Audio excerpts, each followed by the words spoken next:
From the 12th century to the 19th, samurai weren't just sword-swinging anime characters. They were part of a rigid, honor-based system where breaking the rules could get you punished in ways that made medieval Europe look like a slap fight. And trust me, some of these justice methods were less about the law and more about making sure everyone else stayed very well behaved. So why was samurai punishment so over-the-top brutal? First, honor was everything. Lose your honor and you didn't just embarrass yourself, you embarrassed your family, your lord, and possibly your pet crane. Second, loyalty was non-negotiable. A samurai's word was ironclad, and betrayal was treated like, well, stabbing your boss in the face with a hot poker. Third, punishments were about spectacle. A public execution wasn't just a legal procedure, it was a cultural event. If you were in the crowd, you were expected to learn two things. This is what happens to dishonorable people.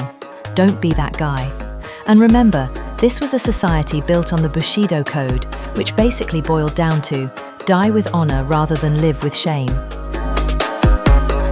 It sounds poetic, but let's face it, most poetry is rubbish. Let's run through a few greatest hits of samurai justice. Seppuku.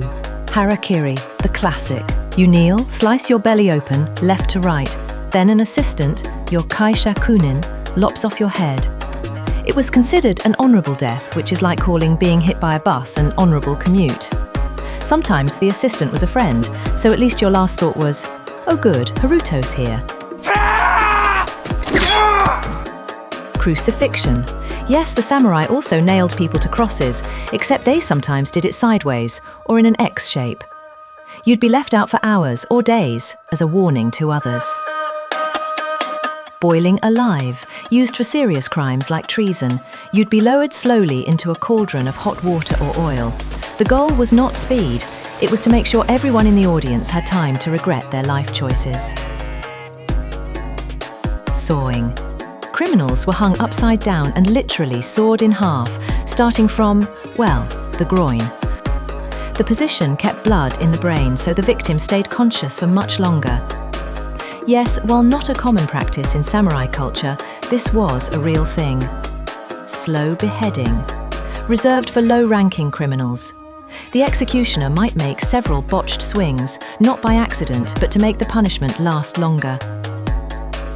If you're enjoying this trip through Japan's least fun history tour, hit subscribe before we get to the really nasty stuff. Trust me, it's coming, and you're going to want a seat at this table. All right. Here's the one that makes everything else look like detention. Ishikozume. This was reserved for serious crimes like treason or adultery. The condemned was buried up to their waist in dirt, surrounded by their fellow villagers, who then stoned them to death. Not just random rock throwing either. The stones were carefully sized to prolong the process. Too small and it would just hurt. Too big and it'd end too quickly. The goal?